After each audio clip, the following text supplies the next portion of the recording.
Tapi dia tidak bicara tentang filsafat bahasa. Dia bicara tentang fungsi kata di dalam kalimat itu. Grammar. Jaksa penuntut umum meragukan keahlian Rocky Gerung. Izin majelis menyampaikan beberapa hal sebelum persidangan dimulai. Mohon izin terlebih dahulu. Jadi tadi waktu ISOMA kami tim JPU sempat berdiskusi terkait dengan ahli pada kesempatan kali ini. Jadi kami tim JPU terhadap ahli yang dihadirkan itu menolak keterangan ahli tersebut dengan beberapa pertimbangan. Di salah satunya antaranya yaitu satu, bahwa tadi ahli waktu pertama tidak menyerahkan surat tugas. Itu yang pertama. Terus yang kedua terkait dengan kurikulum vitae juga tidak ada. Yang ketiga, barusan tadi majelis juga menyampaikan terkait dengan keahliannya, apakah di kebijakan publik ataukah di filsafat.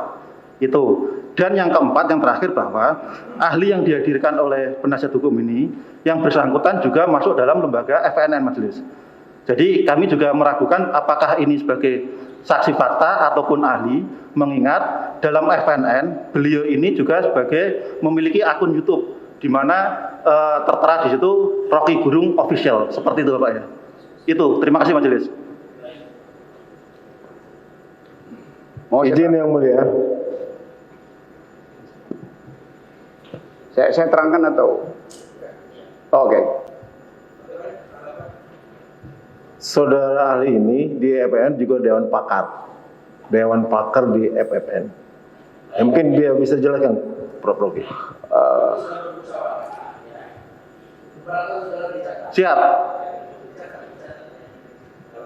Siap. Siap. Siap. Siap. Penasehat hukum. Siap. Siap. Siap. Terima kasih majelis. CV-nya nanti menyusul kami serahkan juga. Kurikulum vitae-nya akan kami serahkan juga nanti. Ada nanti, kita bisa Pak. Iya. Saudara ahli, saudara, apa yang dimaksud dengan filsafat bahasa?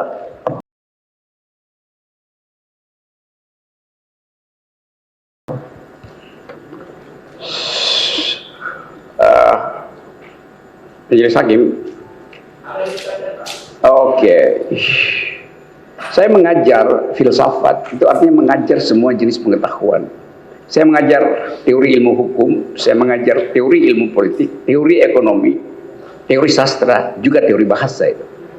Jadi seringkali orang menganggap filsafat itu satu cabang ilmu. Di situ ngacoknya tuh. Filsafat itu the mother of sciences. Semua ilmu itu berinduk pada filosofi itu. Jadi ilmu ekonomi itu teknikalitas dari prinsip justice. Hukum itu teknikalitas dari prinsip keadilan. Jadi orang yang belajar filsafat pasti dia harus belajar semua hal itu, matematik segala macam. Karena itu saya ngajar ilmu ekonomi, saya ngajar ilmu hukum. Lalu orang bingung kok ngajar semua, ya memang begitu. Kalau jadi filosofi mesti ngajar semua itu. Anda sok tahu, memang saya tahu semua itu. Jadi itu intinya tuh. Jadi saya mau terangkan sebetulnya supaya orang nggak gugup dengan profesi sebagai dosen tuh. Saya mengajar di hampir semua universitas di UI itu. Saya mengajar di Fakultas Kedokteran, Medical Ethics. Orang bingung, Anda bukan dokter, kenapa ngajar di situ? Karena ada problem etik dalam kedokteran. Saya mengajar teori ilmu pertahanan. Saya ngajar di kepolisian tuh. Karena diperlukan logika. Misalnya ilmu tentang legal reasoning, penalaran hukum. Itu saya ajarkan, yang mungkin nggak diajarkan di fakultas hukum, karena saya baca semua kurikulum itu nggak ada. Jadi terkait dengan pertanyaan tadi, betul bahwa filsafat bahasa itu adalah upaya untuk mendeteksi di mana logika itu dipalsukan di dalam komunikasi politik. Itu intinya tuh. Jadi dari awal saya perhatikan kasus ini, ada faulty argument di dalam reasoning tentang frasa. Itu pengantarnya. Nah, apa saja yang menjadi ruang lingkup filsafat bahasa itu? Terutama untuk mengetahui, tadi saya pakai istilah asing, faulty reasoning, gagal nalar. Misalnya soal metafor. Iya. Metafor itu ada bagian dalam upaya untuk mengaktifkan bagian yang kita sebut sensibility dari manusia. Kalau kita bikin bahasa pakai grammar, ya orang anggap itu bahasa teknis.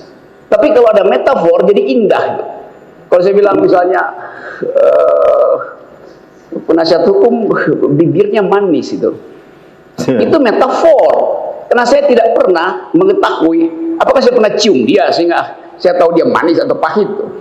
Mungkin dia habis minum kopi padahal pahit. Tapi saya bilang manis karena itu bagian dari keseluruhan fisiknya tuh. Lain kalau saya sebut misalnya bibirnya dia itu betul-betul asem. Karena saya lihat faktual dia habis minum lemon, maka pasti asam secara logis begitu tuh.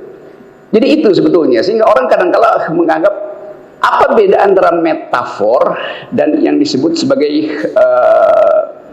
simile, kesamaan itu.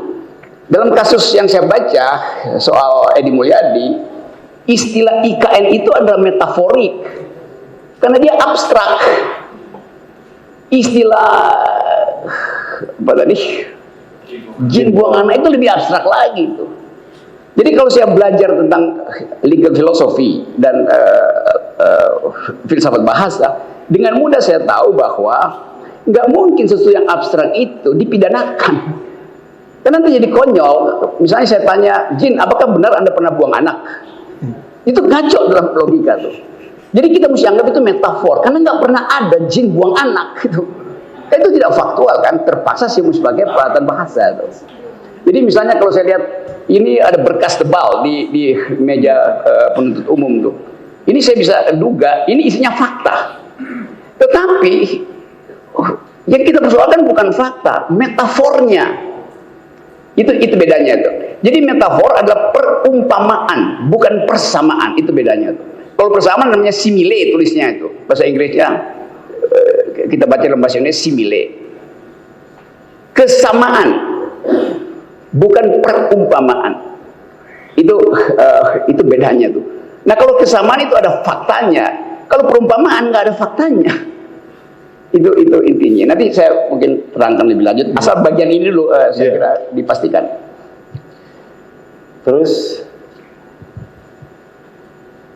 apa saja yang menjadi objek filsafat bahasa itu? Filsafat bahasa berurusan dengan logika. Karena kalau saya misalnya sedang berbahasa, saya dituntun untuk membuktikan bahwa kemampuan saya berargumentasi tersusun secara logis. Jadi filsafat bahasa menguji logika di dalam bahasa. Tadi saya kasih contoh misalnya logika dari jin buang anak. Di dalamnya kita mau bongkar apakah jin buang anak itu logis apa enggak? Ya enggak logis jin buang anak. Karena saya akan tanya kapan sih jin buang anak? Di mana dia buang? Anak siapa yang dia buang? Itu namanya kita bongkar reasoning di dalam frasa itu tuh. Nah, kenikmatan kita berbahasa justru karena ada metafor. Jadi metafor itu membuat kita enak berbahasa. Kalau saya lagi kesel, saya bilang, aduh, lu ngapain lu kesel, mending lu nelen pil koplo. Tidak saya maksudkan untuk nelen pil koplo, tapi itu adalah cara anak Jakarta misalnya untuk berolok-olok tuh. Jadi bagian olok-olok itu justru bagian dari kenikmatan berbahasa. Bayangkan misalnya kalau bahasa itu semacam kita ketik grammar aja kan. Jadi bahasa jadi indah justru, jadi efektif, jadi produktif kalau ada bagian olok-oloknya tuh. Jadi olok-olok itu bagian dari praktek bahasa dan itu menetap di dalam kehidupan bangsa kita di seluruh dunia. Kita bikin pantun itu ada yang olok-olok juga. Itu soalnya tuh, pertanyaannya tuh. Pembahasan filsafat bahasa itu meliputi apa saja? Filsafat bahasa itu dibahas di dalam dua tema besar. Yang satu namanya hermeneutics atau semiotics itu. Jadi kita berupaya untuk gali, dig out inti utama dari ucapan itu apa sebetulnya. Ya mungkin mereka yang belajar language forensik tahu bahwa kata itu disebut kata karena dia dipasangkan dalam kalimat. Kalimat hanya disebut kalimat kalau dipasangkan dalam paragraf. Paragraf hanya disebut paragraf kalau dia dalam satu bab. Bab hanya disebut bab kalau dalam satu buku itu. Jadi itu yang namanya reasoning kata. Kata itu diurut ke atasnya apa. Nah kalau kata itu dipenggal sekedar sebagai kata, konteksnya hilang, historisnya hilang, kenikmatannya hilang, grammarnya ada, tetapi estetikanya nggak dapat gitu. Jadi permainan kata itu bagian keunikan manusia. Hanya manusia yang bisa bermain-main dengan kata-kata. Karena itu disebut manusia adalah language using animal. Manusia adalah makhluk yang mempermainkan bahasa dan dipermainkan oleh bahasa itu intinya tuh. Saudara ahli, apa perbedaan antara filsafat bahasa dengan linguistik? Oke. Linguistik itu bagian teknis dari bahasa tuh. Gak ada hubungannya dengan filsafat bahasa tuh. Yang bahaya adalah kalau linguistik tidak dikontrol oleh filsafat bahasa. Dia menjadi soal teknis. Ada departemen linguistik di Universitas Indonesia itu. Tapi dia tidak bicara tentang filsafat bahasa. Dia bicara tentang fungsi kata di dalam kalimat itu. Grammar. Filsafat bahasa semacam oversight committee itu. Kalau sekarang apa tuh filsafat bahasa? Itu di kepolisian namanya propam. Itu namanya filsafat bahasa tuh. Jadi dia mengkontrol kemungkinan terjadinya penyalahgunaan kata, penyalahgunaan bahasa tuh. Nah, linguistik tidak menguji itu. Linguistik itu praktek berbahasa. Jadi kita bedakan antara filsafat bahasa sebagai dewan sebetulnya dewan etis untuk mengetahui kapan bahasa itu disimpangkan untuk kepentingan politik. Beda kata, misalnya kata enak itu buat kepentingan estetik, beda dengan untuk kepentingan politik, beda untuk kepentingan hukum, beda untuk kepentingan ngolok-ngolok tuh. Itu fungsi dari filsafat bahasa tuh. Jadi saya ulangi lagi, saya ringkas saja. Linguistik itu adalah bagian teknis dari bahasa. Filsafat bahasa adalah bagian rasional dari upaya untuk menemukan di mana bagian teknis itu terpisah dengan konteks. Itu maksudnya.